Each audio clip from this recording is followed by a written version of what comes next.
¿Qué tal? Buenas tardes, chicos, chicas. Como habíamos quedado, tenemos que empezar a diferenciar etapas dentro de una fuente de alimentación. La primera etapa que vamos a conocer es el circuito de protección, que está formado por varios componentes.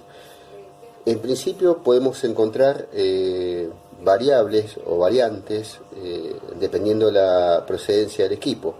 Hay circuitos de mayor calidad que incluyen dentro de sus componentes en la etapa de protección a varistores.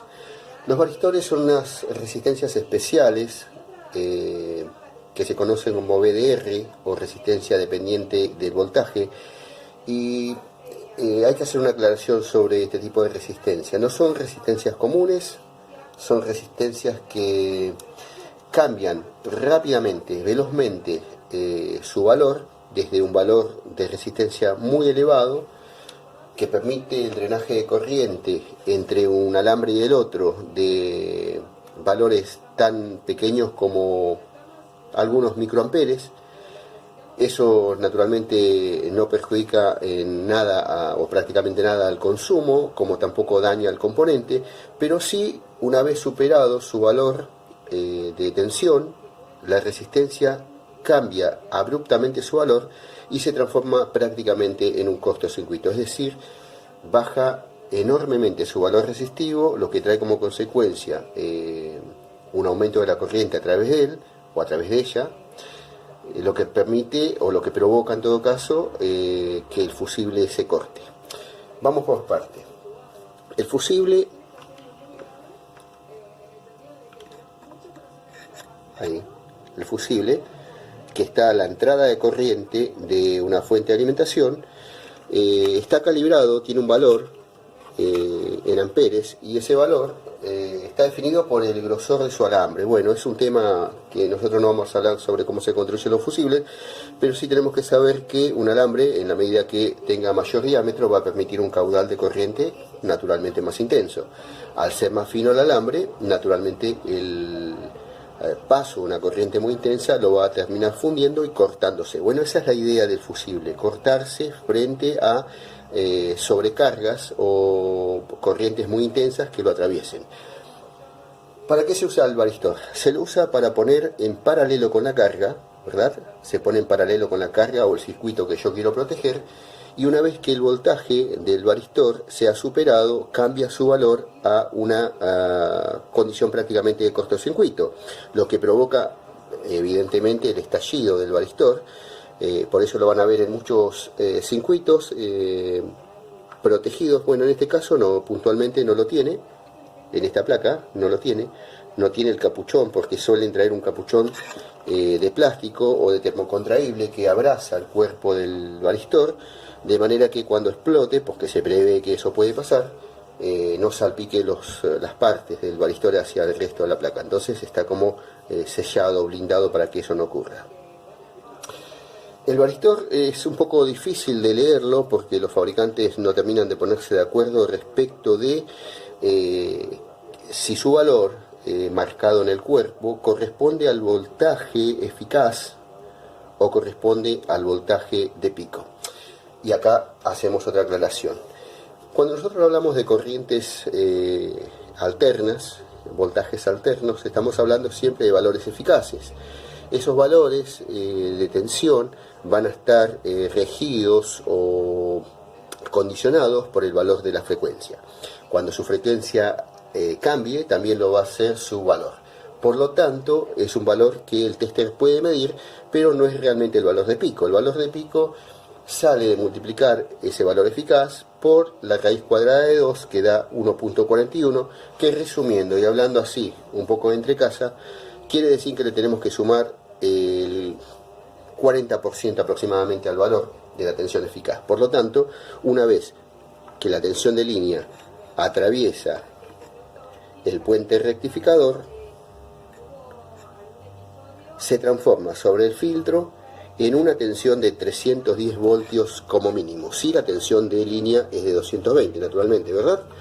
Bueno, el varistor entonces no sabemos bien cuál es la razón, que tiene una lectura bastante complicada en cuanto a la inscripción que tiene en su cuerpo. Eso va a haber que en todo caso googlearlo si tenemos algunas dudas, pero en la casa de repuesto están como acostumbrados a esta condición. Entonces cuando uno se presenta a comprar repuestos, simplemente le pide un varistor.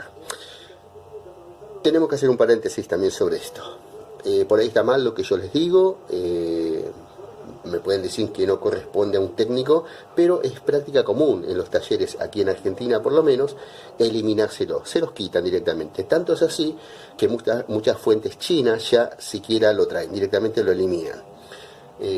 Traen naturalmente su consecuencia. En el momento que lo necesitemos y no lo tenemos, la sobrecarga va a terminar cortando el fusible, pero como consecuencia de que el voltaje ya cruzó hacia los diodos, cruzó hacia los filtros, cruzó hacia la placa y finalmente terminó quemando la placa. Entonces es una protección OVP o protección contra sobretensión que si la eliminamos corremos el riesgo de que eso pase. Pero lamentablemente, como son difíciles a veces de conseguir, los repuesteros no quieren traerlo porque no tiene gran demanda, entonces muchas veces los varistores son eliminados.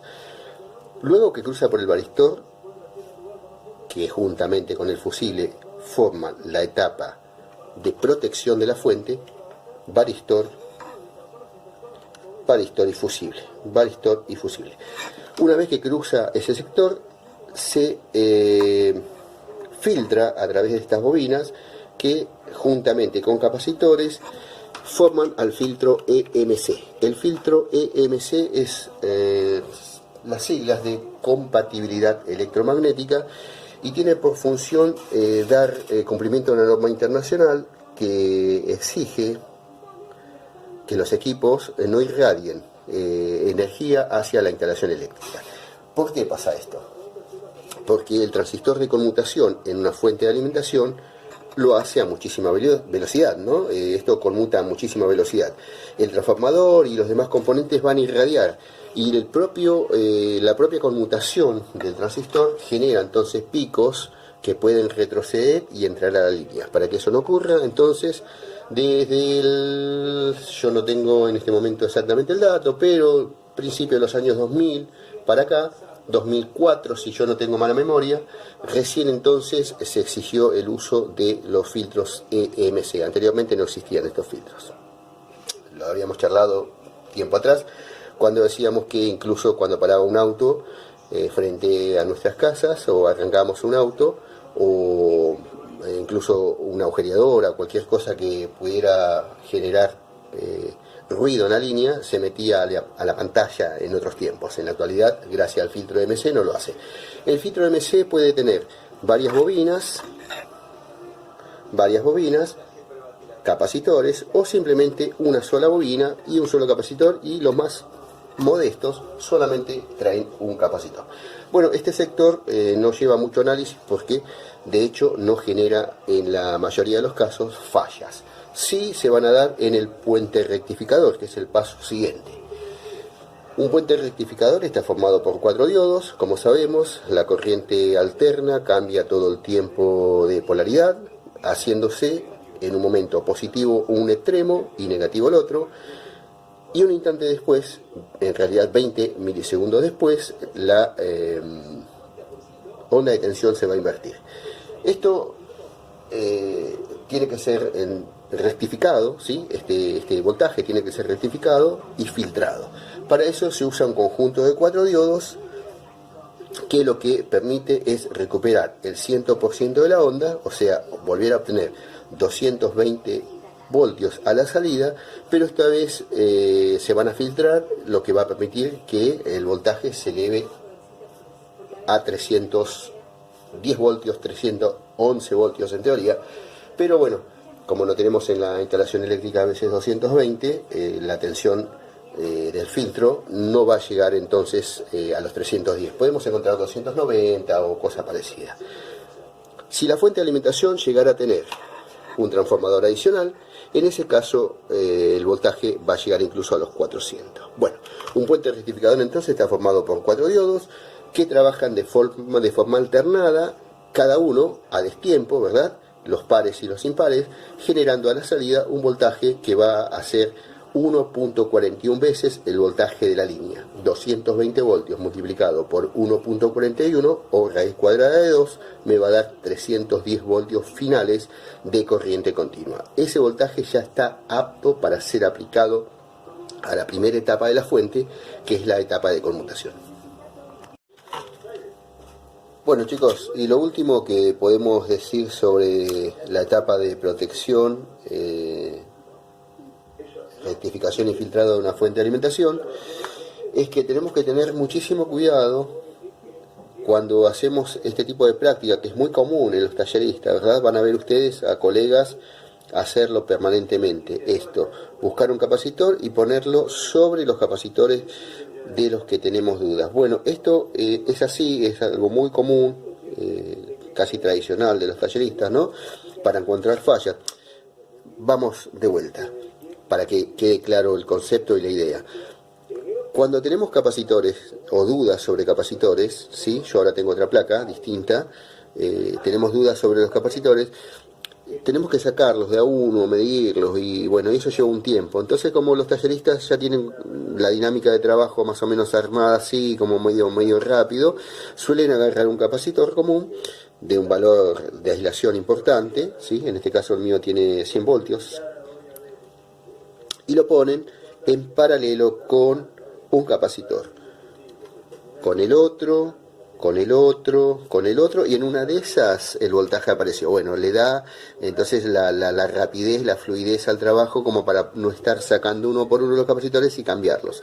Quiero decir, cada vez que nosotros apoyamos un capacitor vacío sobre un voltaje, porque sobre este capacitor que está activo hay sí un voltaje, entonces cuando yo apoyo un capacitor vacío sobre ese voltaje, la carga del capacitor se hace de manera brusca. La carga de este capacitor, que lo tengo vacío de voltaje, porque tengo sus alambres unidos y bueno, no tiene tensión, entonces si yo lo pongo sobre un voltaje, la carga se hace de manera brusca.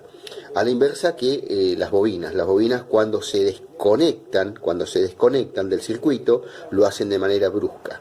Los capacitores lo hacen cuando se suman al circuito. Entonces, para que eso no ocurra, las fuentes modernas suelen traer, para que eso no ocurra, digo, en el sentido de que cuando yo enchufo el televisor a la línea y mi capacitor esté vacío y se llene de golpe, bruscamente se le agrega una resistencia NTC.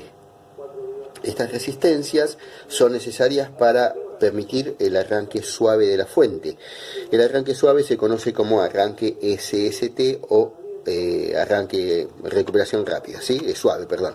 Este arranque hace que los filtros se llenen más lentamente y no sufra el puente de diodos, ¿sí? Un exceso de corriente en su interior que va a terminar rompiéndolo. Entonces, este componente, el NTC, en las fuentes de alimentación, en el ingreso de la fuente de alimentación, sirve para el arranque suave de la fuente y no puede ser puenteado, que también lamentablemente es una práctica común en los talleristas, que cuando se quema el NTC, muchas veces por no ir a comprarlo o por no buscarlo, suelen poner simplemente un alambre así uniendo sus terminales y lo puentean. Bueno, eso provoca el estallido del puente de diodos y finalmente, naturalmente, la voladura del fusible y demás, bueno, todas las consecuencias que eso trae, ¿verdad?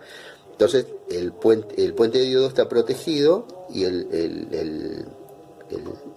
la resistencia NTC protege al puente de diodos para que no se queme con el llenado rápido y brusco de los filtros. Este componente, si no lo conseguimos, podemos reemplazarlo por una resistencia común y corriente de gran valor, ¿sí?